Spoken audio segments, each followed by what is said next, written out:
వైద్య విద్యను దగ్గర చేయాలి అన్న దృఢ సంకల్పంతో మా అధినేత వైఎస్ జగన్మోహన్ రెడ్డి గారు 17 మెడికల్ కళాశాలలను తెచ్చి అందులో 5 కళాశాలలను నిర్విఘ్నంగా కంప్లీట్ చేసి ఇంకొక 2 కళాశాలలను కంప్లీట్ అయ్యే క్రమంలోనే మీకు అప్పచెప్తే ఇంకొక 10 కళాశాలలు అవి కాక ఇంకో 10 కళాశాలలు దాదాపు సగం నిర్మాణం కూడా అయిపోయింది.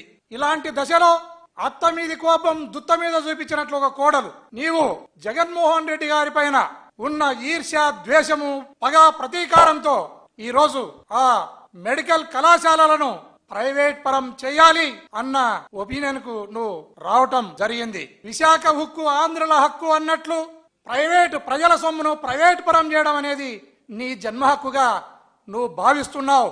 ఇది చాలా తప్పు అనేది యావత్ ఆంధ్రప్రదేశ్ ప్రజలంతా కూడా ముక్త కంఠంతో దీన్ని ఎదిరిస్తున్నారు. దీన్ని మీరు గుర్తు చేసుకోవాలి.